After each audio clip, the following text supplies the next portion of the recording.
Hello students, कैसे हैं आप सब। तो सबसे पहले आप सबको मैं बधाई देना चाहूँगा। आप सब 11th में पास होकर क्लास 12th में, और क्लास 12th में आने से पहले आपको मैं कहूँ कि आप सबके 11th में जिस तरह प्रैक्टिस करी, मेहनत करी, मैं चाहता हूँ कि 12th में आप सेम प्रैक्टिस करें और उसी तरीके से डायरेक्शन फॉलो करना है जो 11th में फॉलो किया। तो आप सभी बच्चों का स्वागत है। तो जो बच्चे हमारी वीडियो यूट्यूब पे देखते हैं उन सभी बच्चों से मैं कहना चाहूँगा कि बेटा स्टार्टिंग से कॉन्सेप्ट क्लियर करो, कुछ चीज़ों को जानो, समझो, गहराई समझो उस चैप्टर में कहना क्या चाहता हूँ, टॉपिक क्या रहा है। जब तक कॉन्सेप्ट क्लियर नहीं होगा कोई फ़ायदा नहीं है। तो आज हम बिल्कुल फ्रेश बैच स्टार्ट करने वाले हैं इकोनॉमिक्स का, जो स्टार्ट कर दिया है हमने आज से। तो क्लास 12th की इकोनॉमिक्स क्या कहती है और क्लास 11 की इकोनॉमिक्स में क्या था और क्लास 12th में क्या है, पहले थोड़ा जान लेते हैं। चैप्टर्स तो बाद की बात है, चैप्टर में क्या है क्या नहीं है वो तो गहराई बाद में जानेंगे। पहले समझते हैं आपको पढ़ना क्या है, डायरेक्शन क्या होनी चाहिए। तो क्लास 12th की अगर मैं बात करूं तो 12th के अंदर इकोनॉमिक्स को 2 पार्ट्स में डिवाइड किया गया है। 80 मार्क्स का आपका एग्जाम होगा। ये पूरा फ्रेम तैयार हो जाएगा आपका। देखो, एक होता है स्टडी करना और एक होता है स्मार्ट स्टडी करना, दोनों फ़र्क है। आप दिन भर कॉपी किताब खोल के बैठे हुए हो लेकिन आउटपुट अच्छा नहीं मिल रहा, क्या फ़ायदा। लेकिन आप 2 घंटे पढ़ते हैं, 1.5 घंटा पढ़ते हैं और रिजल्ट अच्छा आ रहा है, वो ज़्यादा ज़रूरी है। तो सबसे पहले वो पता होना चाहिए वो पढ़ना क्या है, डायरेक्शंस क्या होनी चाहिए। बच्चा भटका हुआ नहीं होना चाहिए, बिल्कुल एक ठहराव में होना चाहिए, कॉन्सेप्ट क्लियर हो उसका। तो देखो, इकोनॉमिक्स में आपको 2 पार्ट्स में डिवाइड किया गया है आपके एग्ज़ाम को। मैक्रो इकोनॉमिक्स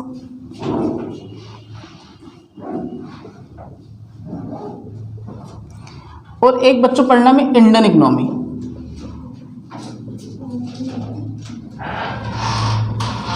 दो मैक्रो इकोनॉमिक्स क्या है, इंडियन इकोनॉमी की बात करें। मैंने आपको बताया था 11th में कि आपने जो 11th में पढ़ के आए वो माइक्रो पढ़ के आए हो। माइक्रो पढ़ा और स्टैटिक्स पढ़ा। आपको मैंने कहा था माइक्रो की तरह, देखो माइक्रो में क्या होता है, इंडिविजुअल्स की बात करते हैं, एक पर्सन की बात करते हैं, एक फर्म की बात करते हैं। लेकिन जो ये मैक्रो इकोनॉमिक्स आप पढ़ने वाले हो क्लास 12th में, ये पूरी कंट्री की बात करेगा, एग्रीगेट की बात करेगा।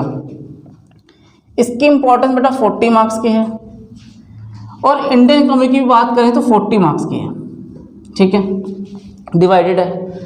इस 40 नंबर के एग्जाम में आपको केवल सिर्फ 5 चैप्टर पढ़ने हैं।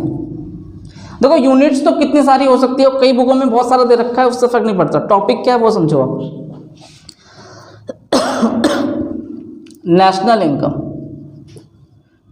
आप जब 12th में आए तो कई बच्चों ने कहा होगा भाई नेशनल इनकम से बच के रहना, बट ऐसा कुछ नहीं है, बहुत इंटरेस्टिंग चैप्टर है और बहुत ईजी है। National income, money and banking.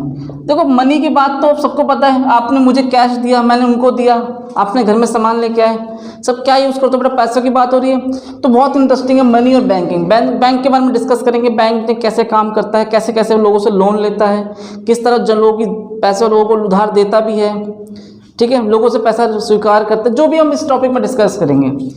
तो नेशनल इनकम की बात हो जाएगी, बैंकिंग की बात भी हो जाएगी, एम्प्लॉयमेंट। सबसे इंपॉर्टेंट क्या है आज के टाइम पे, एम्प्लॉयमेंट, जॉब मिलना एक बहुत इंपॉर्टेंट चैप्टर है। Income and employment. बजट।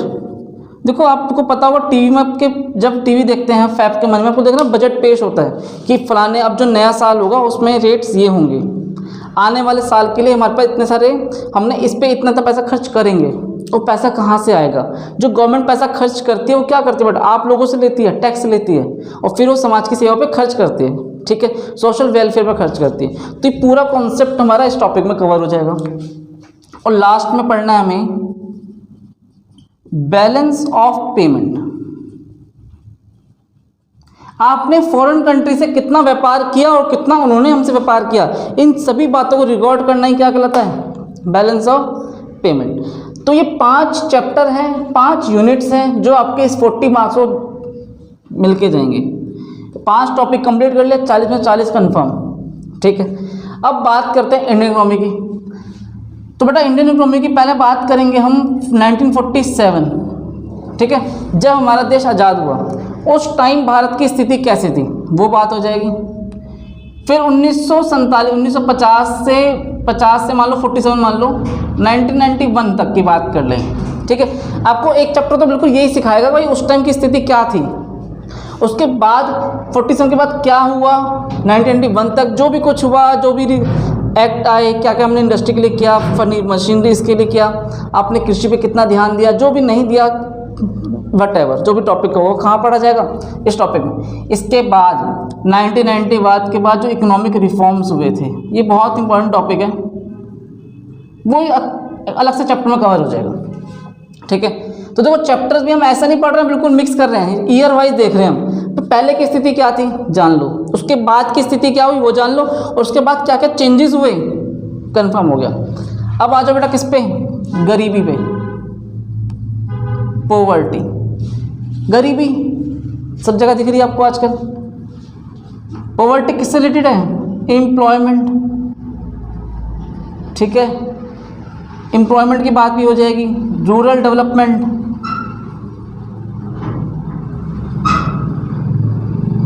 गांव का विकास करना बहुत ज़रूरी है। अगर आप गांव में विकास नहीं करेंगे, कृषि पे ध्यान नहीं देंगे, वहाँ पे गांव पर ट्रैक्टरों पे ध्यान नहीं देंगे, बिजली पानी की बात नहीं करेंगे, गांव का व्यक्ति क्या करेगा, शिक्षा की बात नहीं करेंगे, स्वास्थ्य की बात नहीं करेंगे, तो सारा टॉपिक इसमें कवर हो जाएगा। एक टॉपिक बहुत मेन है, ह्यूमन डेवलपमेंट, ह्यूमन डेवलपमेंट मानव विकास। ठीक है, ह्यूमन डेवलपमेंट पढ़ना है, कैपिटल फॉर्मेशन। आपने देखो पैसा आप पे खर्च किया जा रहा है, आपको पढ़ाया लिखाया जा रहा है, आप गवर्नमेंट स्कूल में आप पढ़ रहे हैं, आपकी फीस तो नहीं लग रही है, लेकिन जो पैसा पे खर्च हो रहा है क्यों, ताकि आपको ह्यूमन डेवलपमेंट हो सके, आप आगे जाके देश को कुछ बन के दिखाए, कुछ रिसोर्सेज दे सके। ठीक है, एक प्रोडक्टिविटी काम करें। तो ये सारे चैप्टर इस बुक में कवर हो जाएंगे आपके। कितने हो गए, 3 3 6 7। इसके बाद बेटा पर्यावरण की बात भी होगी, इन्वायरमेंट, इंफ्रास्ट्रक्चर, इंफ्रास्ट्रक्चर के बाद इन्वायरमेंट भी हो गया, इंफ्रास्ट्रक्चर भी हो गया। अब क्या रह गया, इंफ्रास्ट्रक्चर, इन्वायरमेंट हो गया, और एक इंडिया, पाकिस्तान एंड चाइना, इन तीनों में कंपेयर है, कंपैरिजन, कि भाई तीनों में कंपेयर करेंगे कब कैसे, कब तीनों ने चलना स्टार्ट किया, किसने कब कब इकोनॉमिक रिफॉर्म्स किए, किसकी कंट्री की स्थिति कैसी है, क्या था नहीं था, जो भी कुछ होगा हम यहाँ पर पढ़ेंगे। तो कुल मिलाकर 1 2 3 4 5 6 7 8 9 10, कोई डाउट मन में। तो ये 10 चैप्टर पढ़ लोगे तो 40 में से कितने आ जाएंगे, पूरे 40। तो 40 + 40 कितने हो गए, 80।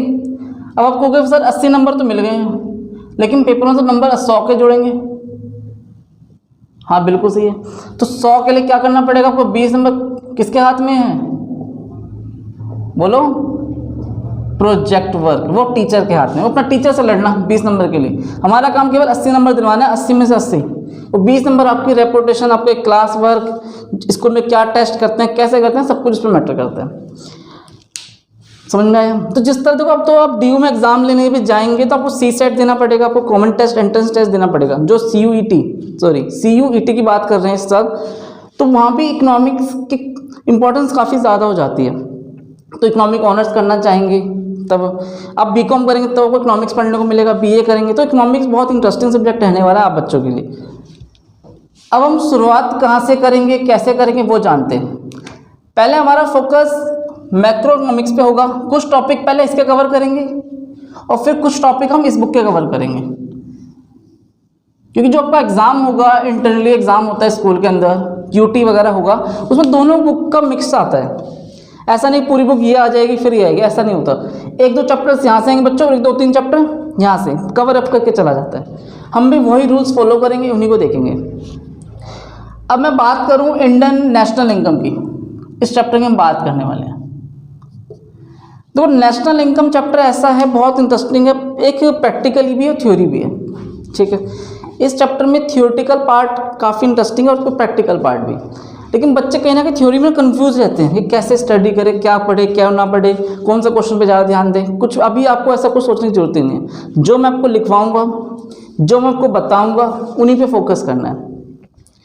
तो मेरा मानना पहले ये है कि इस चैप्टर के अंदर पहले प्रैक्टिकल पोर्शन कवर कर लो, फिर थ्योरी की बात करेंगे। ठीक है, कैसे मैं आपको समझाता हूँ। अगर बच्चों आपसे मैं ये कहूँ, अगर आपको स्कूटी चलानी सीखनी है, ठीक है, और आपको मैं 25 पेजों की बुक दे दूँ कि लो भाई बुक पकड़ लो, इस पेज में क्या लिखा है 25 पेज की बुक में, आप उसे पढ़कर स्कूटी चलाना सीख लो, क्या मुश्किल है कि ईजी है? मुश्किल हो जाएगा। क्यों मुश्किल है? क्योंकि भैया उसमें से पढ़ने से क्या समझ में आएगा, सिर्फ पढ़ लिया, रट लिया, हो गया, स्कूटी चलानी आ जाएगी।